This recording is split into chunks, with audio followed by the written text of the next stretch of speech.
如果说世界上大部分特种部队的任务是去地狱里将人质解救回来，那么有一支部队的任务就是直接去干翻地狱。他们是美军最神秘也最具震撼力的王牌特种部队，外界至今也无法准确知晓他们明天会出现在哪个角落执行致命一击，又或者把哪个不为人知的荒岛作为绝密的训练基地。这支直接听命于美国总统、拥有最高开火授权的超级杀人机器，就是大名鼎鼎的美国海军海豹突击队。今天我们将带你深入了解这支在海空陆3期全能的顶级掠食者。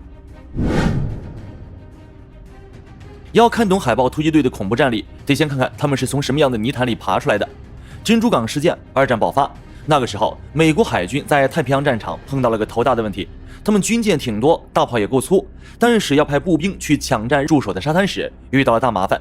敌人在水底下埋了数不清的水雷，还在海滩上插满了各种防止登陆艇靠近的铁刺和钢架。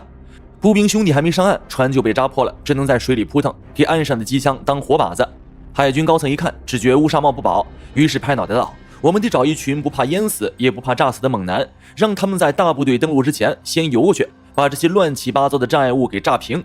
于是在1942年的佛罗里达州，美国海军成立了一个听起来很像建筑工地的单位，叫做海军作战爆破队。这就是海豹突击队的老祖宗，大家都亲切地称呼他们为蛙人。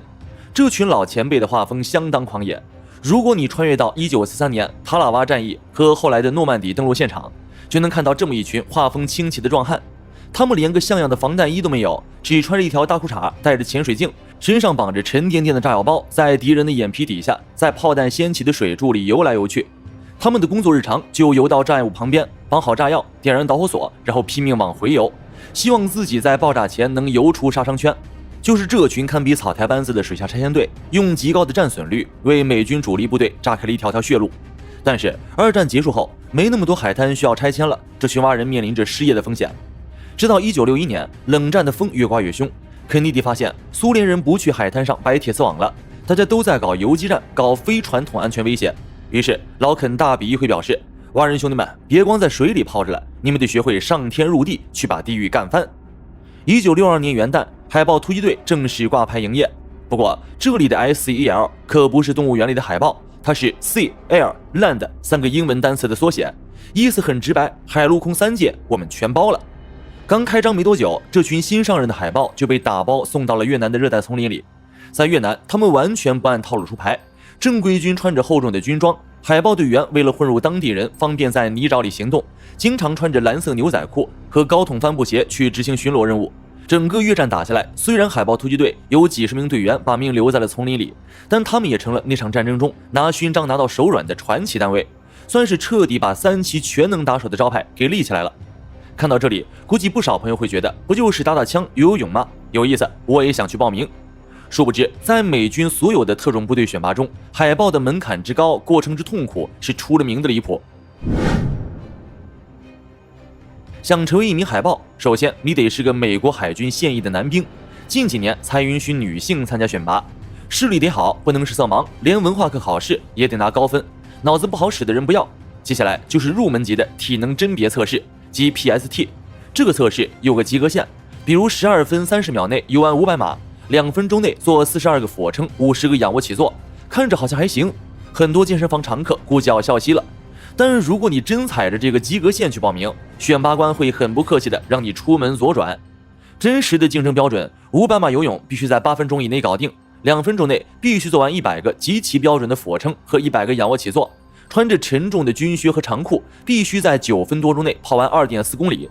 但这些变态的选拔只是为了让你能拿到一张入场券，它的通向是长达48周、将近11个月的受虐之旅。其中的第一阶段叫做基础水下爆破训练，这是整个训练体系中最臭名昭著的一段，也是专门用来把正常人逼疯的环节。每天就是没完没了的跑步、游泳、做体能，教官们手里拿着大喇叭，唯一的乐趣就是找你的茬。这里有一个非常有名的惩罚项目，叫糖霜饼干。教官会命令你跳进冷透骨髓的太平洋里，全身上下湿透，然后立刻跑到干沙滩上，在沙子里疯狂打滚，直到你从头到脚连耳朵眼里都塞满了沙子，看起来就像一个裹满糖霜的饼干一样。然后你得带着这身又痒又重又冷的沙子铠甲，继续完成接下来一整天的各种变态训练。这种感觉体验过的人都表示怀疑人生。如果这些还能靠咬牙坚持，那么接下来为期5天半的地狱周，则是真正的人类生理极限大挑战。在这130多个小时里，学员们的总睡眠时间被严格控制在4个小时以内，没错，是5天半加起来睡4个小时。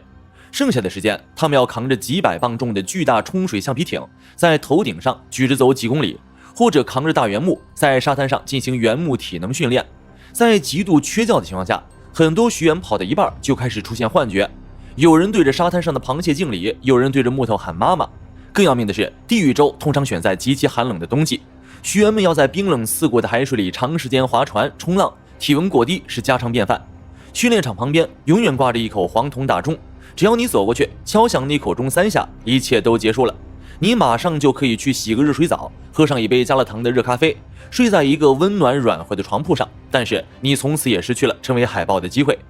在这种精神与身体的双重折磨下，基础水下爆破训练的淘汰率常年维持在75%到80%，有的批次甚至高达90%。走进去的是一群身体强壮的精神小伙，能留下来的只剩下一小撮拥有钢铁般意志的怪胎。不过，就算熬过了地狱周，也只是证明了你不是一个容易放弃的软蛋。接下来，美军还要把你培养成一个精通各种杀人技巧的詹姆斯·邦德。地狱周之后，就是长达19周的 SQT 及海豹资格训练。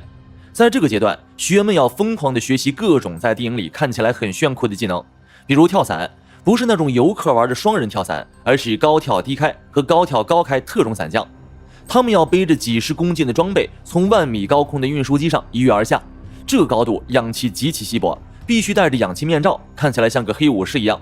万一降落伞打不开怎么办？教官的建议是下辈子投个好胎。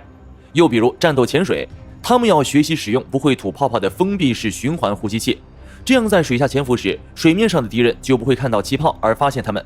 他们要在伸手不见五指的浑水里练习解开各种复杂的绳结，甚至组装炸药。还有极度烧脑的 CQB 及室内格斗，几个人排成一队，踹开一扇门，冲进一个满是硝烟的房间，必须在0.几秒内分辨出哪个是恐怖分子，哪个是人质，然后用手里的突击步枪完成精确点射。如果打错目标，法庭上见。经过这近1年的疯狂折腾，那些依然站着的人才终于有资格在一场庄严的仪式上接过那一枚象征着海豹突击队正式身份的3叉戟徽章，将它死死地钉在自己的胸前。有意思的是，哪怕你成了海豹突击队员，依然算不上一个顶尖的特种兵，因为在海豹突击队的大家族里，一共有好几个大队，比如驻扎在西海岸的海豹1队、3队和驻扎在东海岸的海豹2队、4队。但在这个家族里，隐藏着一个被传得神乎其神的 VIP 小圈子，它的正式官方名称听起来很像个搞科研的单位，叫做美国海军特殊战开发大队，即 DEVGU2。但江湖上大家都习惯用他以前的老番号来称呼他，海豹6队。它是美军特种作战体系里的第1层级单位，专门负责执行最高机密、风险最大、牵涉面最广的战略级任务。想进海豹6队，对不起，这里不招新兵，他们只从已经服役多年、有着丰富实战经验的现役老海豹中，再进行一次堪称变态的优中选优选拔。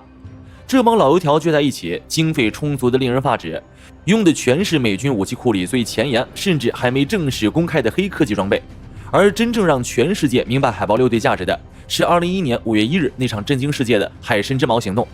这场行动实际持续时间长达10年。CIA 终于在巴基斯坦的一个叫阿伯塔巴德的富人区里锁定了一个戒备森严的3层楼建筑。为了确保这趟任务万无一失，海豹6队在本土1比1复制了一个这个建筑的模型，进行了一次又一次的闭眼摸黑演练。行动当晚，月黑风高，海豹6队的刺客们带着4幕夜视仪登上了2架经过魔改的隐身黑鹰直升机，趁着夜色悄悄越过巴基斯坦的边境线，一路贴地狂飙，竟然成功避开了巴基斯坦军方的防空雷达网。然而，就在即将降落目标院子的时候，隐身黑鹰直升机因为院子围墙导致的气流紊乱，直接失去了升力，一屁股砸在了墙头，为旋翼当场报废。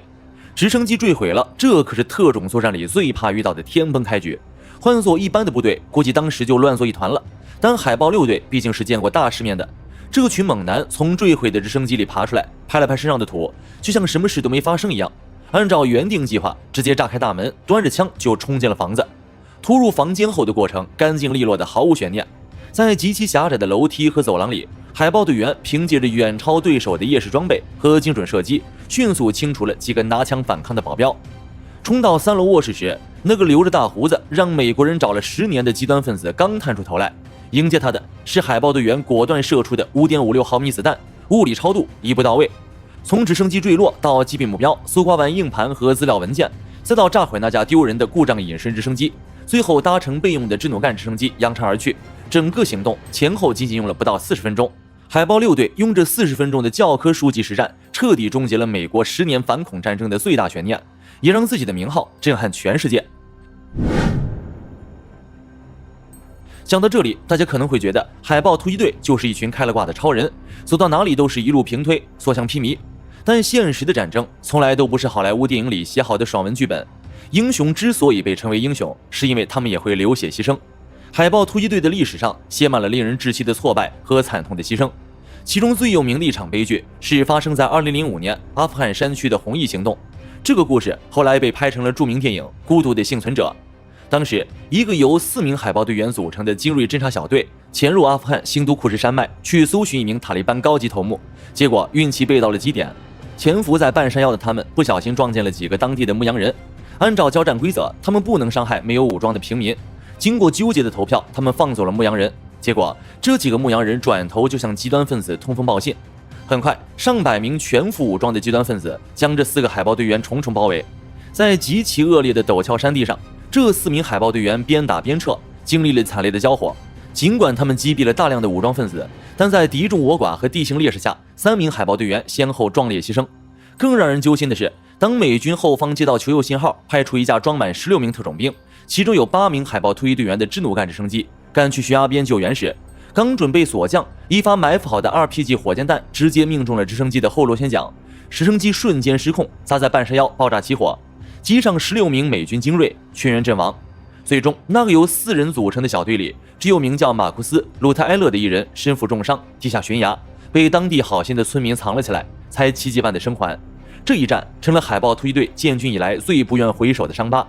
而更加黑暗的一天发生在2011年的8月6日，距离海神之矛行动仅仅过去3个月，一架 CH-47 运输直升机在阿富汗执行突击任务时遭遇伏击，被火箭推进榴弹击落。这场坠机事件直接导致机上38人全部丧生，遇难的美军中有整整22人都是海豹突击队成员，并且绝大多数都来自于大名鼎鼎的海豹6队。这是美军特种作战司令部历史上单日折损特战精英最多的一起惨案，一下子折损这么多花费数百万美元以及数年心血培养出来的顶尖兵王，直接惊动了美国最高决策层。这些血淋淋的数字无情地告诉我们，在真正的战争面前，并没有什么是不可战胜的神话，英雄也是在用命干着不可能完成的伟大事业。了解了光鲜的战绩，也看过了惨痛的牺牲，我们再回头看这支海陆空3旗全能的部队。当一名海豹突击队员把那枚象征着荣誉的3叉戟徽章佩戴在胸前时，他扛起的绝不仅仅是高出常人的薪水和别人羡慕的目光，这还代表着一种信仰。无论是在零下几十度的冰冷海水中，还是在漫天黄沙的中东小镇里，只要接到命令，这群闯过地狱州的疯子就会毫不犹豫地端起枪，把自己变成一把最锋利的尖刀，去执行那些别人连想都不敢想的任务。他们是好莱坞电影里最好的素材，没有之一。好了，本期关于美国海军海豹突击队的故事到这里就结束了。听完这些变态的训练和真实的战力，大家觉得如果自己去参加海豹的地狱州选拔，能坚持几天不敲响那口代表放弃的大钟？欢迎在评论区留言讨论，留下你的脑洞和观点。整理这些特种部队的冷知识极其不易，感谢大家点赞转发，我们下期见。